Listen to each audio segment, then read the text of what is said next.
Bonjour, bonjour et bienvenue sur Nepu. Chers abonnés, je vous remercie pour votre fidélité. J'espère que vous allez bien. Et toi qui n'es pas encore abonné, c'est l'occasion de le faire. Dans cette vidéo, je vais vous montrer comment créer un sommaire dynamique sous Excel. On a souvent l'habitude d'avoir, par exemple, ici, dans un classeur, on a beaucoup de feuilles et on a difficilement l'accès à des feuilles qui sont un peu plus cachées par là. Soit on les ouvre par ici et on peut naviguer et ainsi de suite. Mais c'est souvent un peu chiant. Ou alors, quand vous êtes ici sur la petite feuille, il suffit de faire un clic droit là et vous pouvez également rechercher une feuille pour y accéder. Cependant, on a toujours le même souci, c'est qu'on va utiliser cette flèche. Alors que si on fait un paramétrage en utilisant les liens hypertextes ici, dans une feuille qui sera la feuille principale qui va gérer toutes les autres feuilles, ici moi j'ai nommé le sommaire, j'ai juste fait une petite mise en page. Mais comment ça marche, je vous le montre maintenant. Il faut donc ici insérer une forme, par exemple cette forme-là, dans lequel je vais modifier et rajouter par exemple le mois de janvier, toujours avec un peu de mise en forme. Voilà, donc là j'ai le mois de janvier.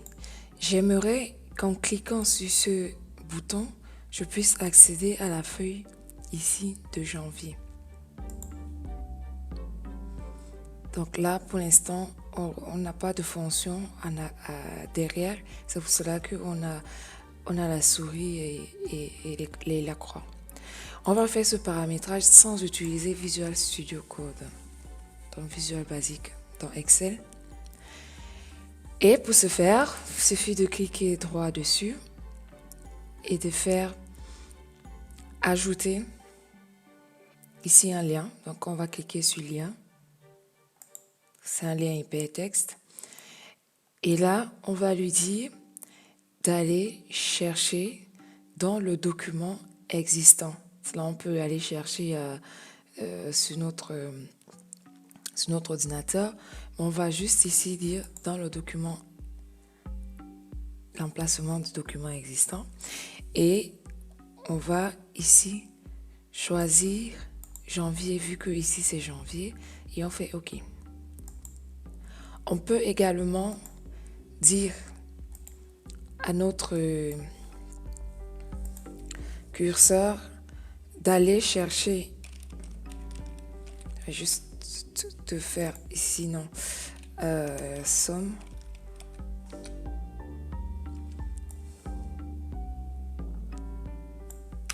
Voilà, on peut ici dire au bouton d'aller pointer directement ici sur E20. Pour cela, on va refaire un clic droit dessus. Et là, on va faire, comme on a déjà le lien, on va pas faire supprimer, mais on va faire modifier le lien.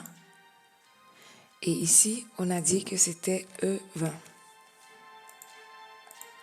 Ce qui fait que quand on clique dessus, pointe directement ici dans la cellule E20. Et pour remplir le sommaire, il va falloir dupliquer chaque objet, chaque bouton. Donc là, je n'aurais pas dû cliquer. Ce qu'il faut en fait, c'est appuyer sur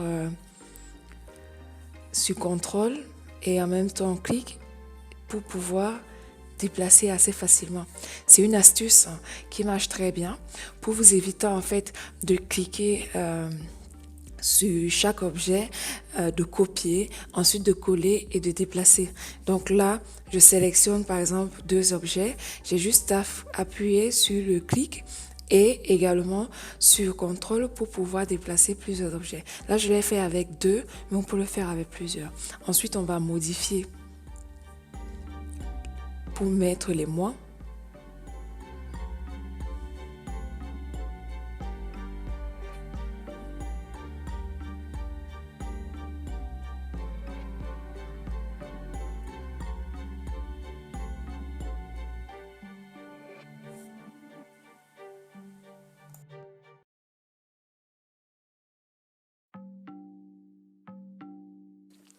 Ensuite, là, on va remodifier les liens pour que les liens puissent aller pointer sur les bonnes feuilles. Et dans votre sommaire, vous voyez, j'ai 2 pavés, j'ai les mois et j'ai les départements. Vous pouvez avoir autant de rubriques que vous avez d'onglets correspondants.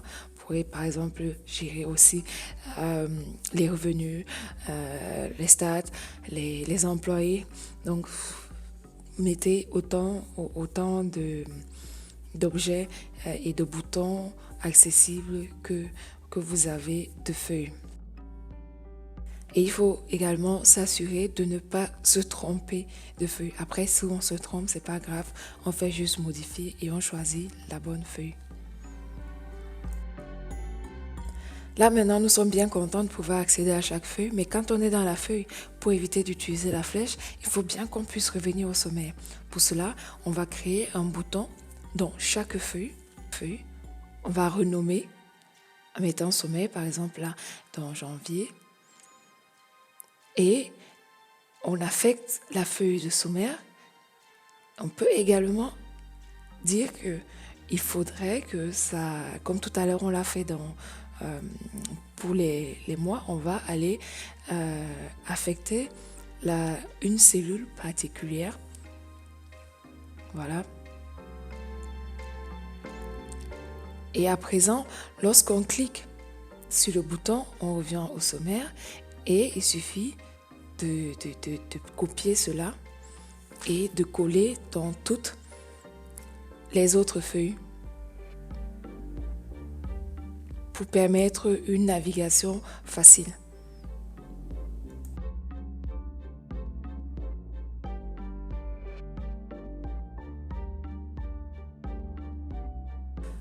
C'est vrai que pour les premières feuilles, c'est un peu compliqué.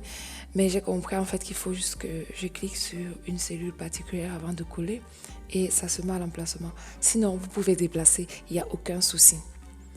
Et là maintenant, lorsqu'on teste, on clique dessus, sommaire, on est dans le sommaire et on revient dans la feuille. Ce que vous pouvez également faire et que je n'ai pas fait jusqu'au bout dans la vidéo, c'est de mettre en en-tête de chaque tableau le nom exact du mois. Comme ça, au moins, quand vous cliquez sur le sommaire, par exemple, ce novembre, vous tombez bien sur novembre et vous vérifiez que vous êtes bien sur novembre. Par exemple, là, on va copier ça, on va coller dans janvier, on va faire une modification. Et si je clique sur sommaire, je clique sur janvier, je suis dans janvier, je clique sur novembre, je suis dans novembre. Voilà, tu as donc l'astuce pour créer toi-même ton propre sommaire dynamique dans Excel qui te fera gagner du temps. Il faudra juste paramétrer au départ. Je te dis à très bientôt sur la chaîne Nepub et n'oublie surtout pas, aime la vidéo, partage sur les réseaux sociaux et reviens pour plus de vidéos. Ciao, ciao!